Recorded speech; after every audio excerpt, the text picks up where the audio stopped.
भारत के सहकारी आंदोलन के इतिहास में 6 जुलाई 2021 का दिन सोने के अक्षरों से लिखा जाना चाहिए। इस दिन भारत सरकार ने सहकारिता मंत्रालय की स्थापना करने का निर्णय लिया था।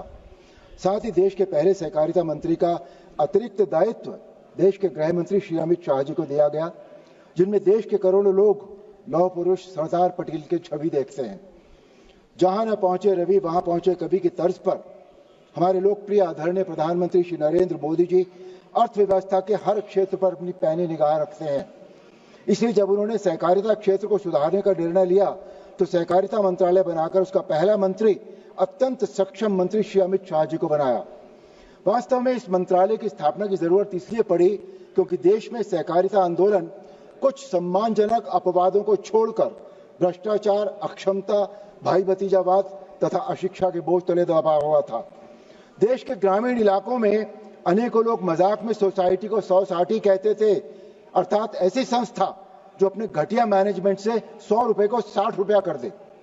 एक स्ट्रांग गृह मंत्री के हाथ में सहकारिता मंत्रालय आने के साथ ही लोगों की उम्मीद के अनुरूप नए सहकारिता मंत्री श्री अमित शाह जी ने सहकारिता आंदोलन में दशकों से सड़ते हुए एक नासूर के पस को जब सर्जरी करके निकालना शुरू किया तो एक के बाद एक ताबड़तोड़ एक्शन लेने के फलस्वरूप देश के भ्रष्ट तत्वों के मन में दहशत पैदा हो गई। महाराष्ट्र में भी राजनीतिक शक्ति बहुत कम होने के बावजूद सहकारिता के कारण अकूत आर्थिक ताकत बटोरने वाले तत्वों के दिलों में भी दहशत पैदा हुई। एक समय उत्तर प्रदेश में भी सहकारिता आंदोलन एक आदरणीय पहलवान मुख्यमंत्री के पहलवान भाई के चंगुल में फंसा हुआ करा रहा था, जिसने अपनी पहलवानी के दाव पेचों से सहकारिता आंदोलन को चारों खाने चित्त कर दिया था। ये मंत्री जी अधिकारियों की मीटिंग में खुलेआम आटे में नमक के बराबर भ्रष्टाचार की पैरवी करके कोऑपरेटिव सेक्टर को बर्बाद करने में अपना योगदान दे रहे थे। आदरणीय श्री अमित शाह जी के नेतृत्व में सहकार से समृद्धि का मूल मंत्र वास्तव में अंत्योदय, आदरणीय प्रधानमंत्री जी का सबका साथ सबका विकास तथा फार्मर प्रोड्यूसर्स ऑर्गेनाइजेशन इत्यादि सभी विचारों का समावेश है।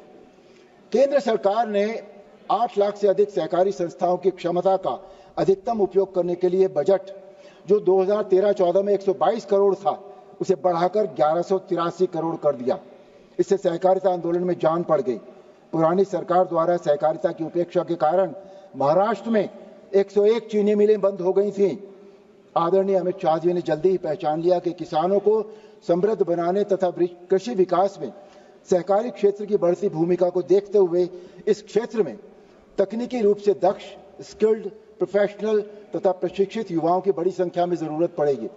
इस जरूरत को पूरा करने के लिए सहकारिता मंत्री के निर्णय के फलस्वरूप देश में पहली सहकारिता यूनिवर्सिटी त्रिभुवन यूनिवर्सिटी गुजरात के आनंद में स्थित इंस्टीट्यूट ऑफ रूरल मैनेजमेंट आनंद यानी इरमा के कैंपस में इस साल से काम करना शुरू कर देगी तथा कोऑपरेटिव क्षेत्र में accounting, administration, technology, cooperative movement, computer इत्यादि की रेगुलर शिक्षा देने के साथ ही साथ डिस्टेंट मोड व ई लर्निंग के जरिए भी अनेकों प्रकार के डिग्री व सर्टिफिकेट प्रोग्राम शुरू हो जाएंगे।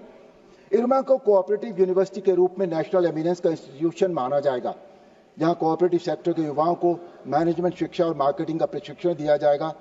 कोऑपरेटिव रिसर्च को भी बढ़ावा दिया जाएगा। कोऑपरेटिव सेक्टर भारत की सोशियो इकोनॉमिक फैब्रिक में एक बहुत महत्वपूर्ण रोल निभाता है। सहकारी क्षेत्र में महिलाओं की भागीदारी 60% से ज्यादा है। सहकारी आंदोलन में महिलाओं की अग्रणी भूमिका के बिना संपूर्ण सहकार की परिकल्पना संभव नहीं है। सबका साथ, सबका विकास, सबका विश्वास और सबका प्रयास, ये सहकारिता की रीढ़ के रूप में मोदी सरकार ने हाशिए पर पड़े समुदायों, विशेषकर अनुसूचित जातियों और अन्य पिछड़े वर्गों को सहकारी क्षेत्र में शामिल करने में महत्वपूर्ण प्रगति की है। अब बहुराज्यीय सहकारी समितियों यानी एमएससी के लिए अनुसूचित जाति या अनुसूचित जनजाति समुदाय से कम एक निर्देशक रखना अनिवार्य है। वर्तमान में कोऑपरेटिव क्षेत्र में ट्रेनिंग का कोई संगठित रूप नहीं है तथा इसमें एक रूपता की कमी है। डेयरी, मछली, कृषि, बैंकिंग, मार्केटिंग, अकाउंटिंग जैसे विभिन्न कोऑपरेटिव सेक्टर में डिप्लोमा, डिग्री और सर्टिफिकेट कोर्सेज प्रदान करने से ये यूनिवर्सिटी कोऑपरेटिव एजुकेशन को सिस्टमैटिक बनाएगी। कोऑपरेटिव यूनिवर्सिटी बनने से इस यूनिवर्सिटी को इंटरनेशनल कोऑपरेटिव ऑर्गेनाइजेशंस के साथ कोऑपरेशन करना आसान होगा और पूरे विश्व की कोऑपरेटिव सेक्टर में जो भी बेस्ट प्रैक्टिसेस हैं उनका भारत में भी आगमन होगा। अभी भारत में खेती न्यूनतम समर्थन मूल्य यानी एमएसपी से प्रेरित होती है। इस यूनिवर्सिटी से निकले हुए ग्रेजुएट कोऑपरेटिव आधार पर बिक्री का मॉडल विकसित करेंगे। किसान अभी केवल उपज के उत्पादन की जानकारी रखता है। इस यूनिवर्सिटी से जब प्रशिक्षित विद्यार्थी निकलेंगे तो वो किसानों को अपने उपज की बिक्री के लिए भी प्रशिक्षित करेगा। देश में विशेषज्ञता की आवश्यकता की पूर्ति करने के लिए सरकार ने गति शक्ति यूनिवर्सिटी, राष्ट्रीय रक्षा यूनिवर्सिटी, सिंधु केंद्रीय university, rail university, sports university जैसी अनेकों यूनिवर्सिटी पहले भी स्टैब्लिश की हैं। माननीय प्रधानमंत्री श्री नरेंद्र मोदी जी और दृढ़ निश्चयी सहकारिता मंत्री आदरणीय अमित भाई शाह के मार्गदर्शन में त्रिभुवन सहकारी कोऑपरेटिव यूनिवर्सिटी को एक केंद्रीय संस्थान के रूप में स्थापित होगा तथा ये संस्थान सहकारिता आंदोलन को एक नई ऊंचाइयों पर पहुंचा देगा।